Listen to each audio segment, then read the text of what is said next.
나는 누구인가? 시리즈 신라 제38대 원성왕편 시작하겠습니다. 나는 신라 제38대 원성왕이다. 나는 내무랑의 12대 손으로 아버지는 김여양이고 어머니는 계어부인 박씨이다. 나의 이름은 경신이다. 해공왕 때 김양상과 함께 반란을 일으켜 김양상을 왕위에 올리고 나는 상대등이 되었다. 선덕왕은 제위 시절 선의의 뜻을 계속 비쳤으나 그 당시 내가 정치적 기반이 약해 왕의 의사를 받아들일 수 없었다. 그래봤자 내 차지가 아닌 걸 알기 때문이었다. 하늘의 뜻이었는지 어찌어찌하다가 나는 왕이 되었다. 내가 왕이 된다면 어떻게 해볼까? 생각도 해보고 나름대로 포부가 컸었다. 그런데 막상 왕이 되고 나니 마음처럼 쉬운 일이 없었다. 우선 하늘이 도와주질 않았다. 제위 2년차에 우박이 내려 농사에 엄청난 피해를 입혔고 그 다음엔 가뭄으로 백성들이 기근에 허덕였으며 3년차에는 지진이 일어났고 흉년까지 닥쳤다. 그리고 메투기 때와 도적 때까지 극성을 부렸다. 거기다가 그나마 기대했었던 자식도 제위 6년 만에 병으로 죽어버렸다. 둘째 아들도 첫째 아들을 잃은 후 3년 뒤에 죽었다. 통탄할 일이었지만 나는 왕이었기에 오랜 슬픔에 빠져 있을 수는 없었다. 그리고 그동안 내가 생각해온 일을 펼쳤다. 독서산품과를 설치한 것이다. 이것이 내 제위 13년 11개월 동안 가장 잘한 일이었다. 독서산품과란 학문의 깊이와 능력에 따라 벼슬을 내리는 획기적인 방안이었다. 춘추저 시전, 예기, 문선을 읽어서 능히 그 뜻을 알고 논어, 효경, 공례 등의 지식이 있고 해석을 하는 사람을 등용하였다. 그전에는 공술과 인물만 가지고 관리를 임명하였는데 거기에 비하면 공정하게 인재를 등용할 수 있는 길이었다. 즉 과거제인 것이다. 그리고 마지막으로 고맙고 미안한 사람이 두 명이 있다. 선덕왕 김양상과 김주원이다. 마지막까지도 나를 믿어준 선덕왕에게는 한없이 고마운 마음이고 응당 본인이 차지해야 할 자리를 눈뜨고 빼앗긴 김주원에게는 한없이 미안한 마음이다. 독서산품과를 설치하여 인재를 임명하게 된 것은 나의 왕으로서의 업적이고 무열왕계에서 내물왕계로 왕위 계승을 전환하게 된 것은 개인적인 가문의 업적으로 이 두 가지 사실만으로 만족하며 생을 마감한다. 나의 찬란한 신라여 영원하여라. 구독해주셔서 감사합니다. 나는 누구인가? 시리즈 신라 제39대 소성왕편 시작하겠습니다. 나는 신라 제39대 소성왕이다. 나는 내무랑의 14대 손으로 아버지는 해충태자 김인겸이고 어머니는 성목태우 김씨이다. 나의 이름은 준홍이다. 아버지는 할아버지 원성왕이 왕위에 오른 뒤 태자로 봉해졌지만 791년에 돌아가셨다. 나는 아버지가 태자였을 시절에 대하찬의 직위로 당나라의 사신으로 다녀왔고 790년에는 파진찬의 직위가 되었다. 791년에는 시중으로 임명되었다. 아버지 사후 태자로 봉해진 숙부 한평 태자도 세상을 뜨게 되자 795년에 내가 태자가 되었다. 그리고 3년 뒤인 798년 12월에 조부인 원성왕이 붕어하시자 나는 그 뒤를 이어 왕이 되었다. 이듬해인 800년에 맏아들 김청명을 태자로 책봉했다. 나이는 어렸지만 나의 동생들 김원승, 수종, 김충공, 김재용이 협력하고 잘 보필해 신라를 굳건하게 지킬 거라 믿었다. 이 믿음이 잘못되었다는 것을 죽을 때까지 알지 못했다. 이 태자 책봉이 불행의 발단이 되리라곤 생각지도 못했다. 원성왕이 독서산품과를 마련하여 인재 등용에 힘쓴 만큼 나도 보탬이 되고 싶어 국학의 학생들에게 거로연 진주 지역을 노급으로 하사했다. 국학 학생들에게 경제적인 지원을 하고 싶었던 것이다. 다른 정책은 펼쳐보기도 전에 내 몸이 기력을 다하였다. 조부 원성왕 시절에 재상을 지낼 때부터 아프던 몸이 좀처럼 나아지질 않았다. 왕위를 2년을 채우지 못하고 세상을 하직하였다. 구독해주셔서 감사합니다. 나는 누구인가? 시리즈 신라 제40대 애장왕편 시작하겠습니다. 나는 신라 제40대 애장왕이다. 나는 소성왕의 장남이고 어머니는 계화부인 김씨이다. 나의 이름은 청명이다. 788년에 태어났으며 800년 6월에 태자에 책봉되었고 같은 달에 아버지의 사망으로 13살의 나이로 즉위하였다. 아버지 소성왕은 너무도 빨리 세상을 떠나셨다. 나도 아버지도 모우도 아무런 준비가 되어 있지 않았다. 나는 너무도 어려워 정치를 할 수 없었다. 몰랐다는 말이 더 맞겠다. 숙부인 김원승 후일 헌덕왕 이섭정을 하였다. 병부령이었던 숙부원승이 상대등이 되면서 조정을 장악하기 시작했다. 내심 불안해졌지만 나는 숙부를 굳게 믿고 있었다.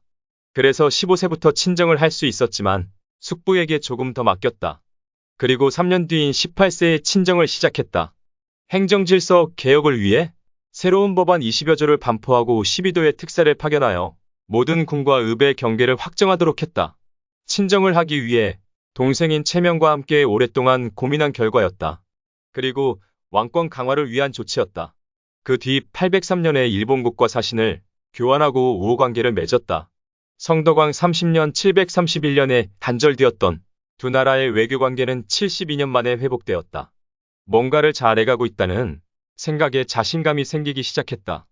내가 국내외로 정사를 직접 주관하자 왕권은 빠르게 회복되어 갔다.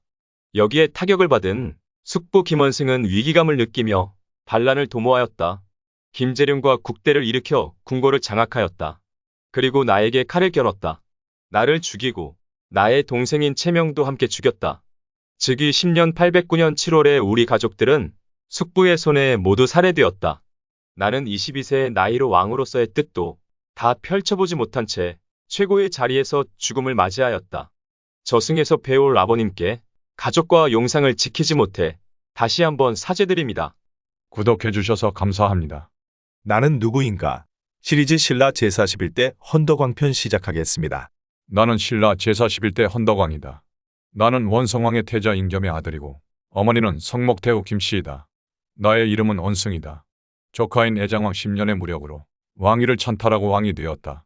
그 당시 동생 수정조카 재룡과 함께 이를 도모했기 때문에 그들을 곁에 둘 수밖에 없었고 그들 위주로 정치가 이루어졌다. 여러 명의 왕이 정치를 하는 격이었다. 사공이 많아 배가 산으로 올라간다는 말이 딱 맞았다. 그들의 의견을 다 들어주다 보니 나는 더 이상 할 일도 없고 하고 싶은 일도 없었다. 궁궐 뒤편에서 가야금과 검은고를 타고 춤을 추고 노래를 부르고 놀았다. 세상 편한 인생이었다. 동생 수정이 보고하기를 기근이 들어 백성들이 자식을 팔고 해적들이 나타나 신라인들을 잡아가 당나라의 노예로 팔린다고 보고하여도 별다른 대책도 없었고 신경 쓰기도 싫었다. 그리고 내가 의견을 내어놓아도 그들 마음대로 할 터이니 그게 더더욱 싫었다.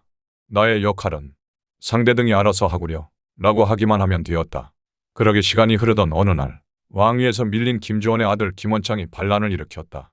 나는 경군을 동원하여 서랍어 주변을 지키게 하고 나머지 군대를 재룡과 균정 등에게 맡겨 헌창을 진압하게 하였다. 17년간 왕으로 있으면서 내 스스로 행한 처음이자 마지막 명령이었다. 조카인 애장왕을 시하여 오른 왕위가 나중에는 족쇄와 같았다. 형 소성왕과 나의 조카 애장왕에게 그 어떤 말로도 그 어떤 무엇으로도 보상하지 못할, 죽어서도 씻지 못할 죄를 지었다. 나의 아들이 둘 있지만 난 더 이상 권력의 허수아비가 되고 싶지 않았고 또한 내 아들들도 애장왕의 전철을 밟을까 두려웠다. 그래서 나는 내 동생 수정에게 왕위를 물려주었다. 권력이란 것이 이토록 허무한 것임을 예전에는 왜 몰랐을까? 조금 더 깨달음이 깊었더라면 애장왕 시해와 같은 비극은 없었을 것을. 아, 이놈의 더러운 욕심을 이제서야 버리고 떠나네. 구독해 주셔서 감사합니다. 나는 누구인가 신라 제42대 흥덕왕편 시작하겠습니다. 나는 신라 제42대 흥덕왕이다. 원성왕의 태자 인겸의 셋째 아들이며 어머니는 성목태후 김씨이다. 소성왕과 헌덕왕의 동복 아우이다. 그리고 이름은 수정이다. 내 인생의 아픔의 시작은 조카인 애장왕을 시해한 순간부터였다. 사랑하는 나의 아내 장화부인은 소성왕의 딸이자 나의 조카이고 애장왕은 나의 아내의 오빠이다. 그리고 애장왕의 시해 과정에서 애장왕을 호위하는 채명까지 죽여버렸다. 채명 또한 장화부인인 내 아내의 둘째 오빠이다. 나의 부인은 같은 날에 사랑하는 모두를 잃어버렸다. 809년에 애장왕 가족들의 비극적인 죽음으로 인해 장화부인인 부인은 입을 닫아버렸다. 그리고 귀도 막아버렸다. 그녀와의 사이에 아들 하나가 있었다. 후일 정목왕후가 되는 그녀는 그날 이후로 자식 하나를 바라보며 살아갔다. 아니, 자식을 위해 목숨을 연명하고 있었다. 826년 형인 헌덕왕이 서거하고 그해 10월에 내가 왕위에 올랐다. 그리고 그해 겨울 12월에 정목왕후가 된 그녀 장화부인이 세상을 달리했다. 사랑을 잃고 가족을 잃고 행복을 잃을 줄 미리 알았더라면 애장왕 거사에 참여하지 아니하는 것을 모두 내 불찰이었다. 사랑하는 사람이 있어야 행복해진다는 것을 그녀를 잃은 후에야 알게 되었다. 그 후 6년 뒤 하나뿐인 아들 능유도 죽었다. 아들 능유와 승려 9명을 당나라로 보냈는데 돌아오는 길에 풍랑을 만나 모두 바다에 빠져 죽었다. 신하들이 새왕비를 맞이할 것을 건의했지만 나는 거절했다. 사랑하지도 사랑할 수도 없는 여인을 옆에 두기가 싫었다. 그 여인 또한 얼마나 불행할까? 그것조차 신경 쓰기가 싫었다. 이렇게 나는 불행해져 가고 있었다. 828년 당나라로 건너가 무령군 소장을 지내고 돌아온 장보고의 건의를 받아들여 병사 1만 명을 내주었다. 그해 12월에 김대рем이 당나라 사신으로 가서 차의 종자를 가지고 돌아왔다. 나는 지리산에 종자를 심게 했다. 잘 자라나서 그 이후로 차를 어렵지 않게 마실 수 있었다. 하지만 하늘이 도와주지 않아 기근과 가뭄이 계속되었다. 백성들이 삶이 너무도 궁핍했으며 전염병도 돌아 많은 사람이 죽었다. 반면 귀족들은 사치가 날로 심해져 골품제와 남녀로 구분해 의복과 장신구 등의 복식을 법령으로 정해 사치를 금했다. 행복이란 사랑하는 사람이 있을 때 논할 수 있는 것이다. 마지막 유언으로 정모강과 같이 묻히게 해달라고 했다. 이로써 불행한 나의 10년 왕으로서의 인생이 막을 내렸다.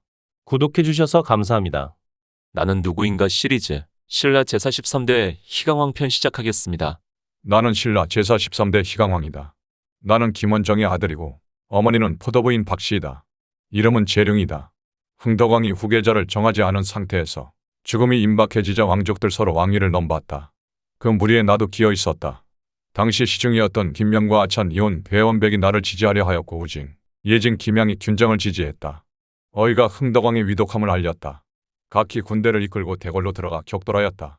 그 과정에서 균정은 살해되었고 김양은 화살을 맞아 부상을 입고 우징과 함께 달아났다. 우리 쪽이 승기를 잡았다. 그리고 내가 즉위하게 되었다. 나는 내가 왕이 된 것을 백성들에게 알리고자 모든 죄수를 사면하였다. 그리고 김명을 상대 등에 임명하여 왕이 되도록 도와준 은혜에 보답하였다. 반대파였던 우징과 김양을 잡으려 했으나 그들은 청해진 대사 장보고에게 몸을 의탁한 상태라 잡아들일 수가 없었다. 또 다른 균정팀이었던 매부 예진과 양순도 청해진으로 들어갔다.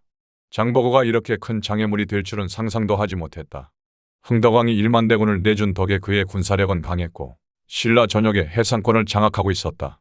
장보고 생각에 전전긍긍하던 중에 상대 등이었던 김명과 아찬 이용이 결탁하여 나의 측근들을 모조리 죽여버렸다.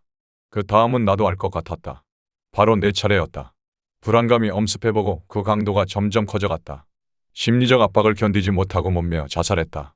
인생 무상이라 인생이란 것이 알고 보면 참으로 덧없는 것이다.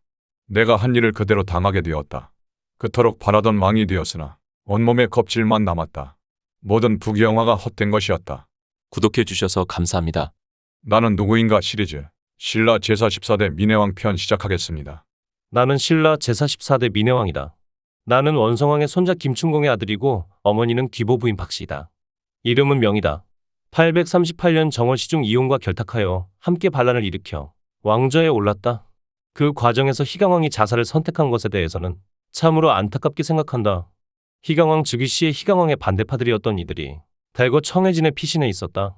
내가 즉위했다는 사실은 청해진으로 흘러들어가 청해진에 의탁하고 있는 김우징이 장보고의 군사 5,000명을 이끌고 궁궐로 몰려왔다.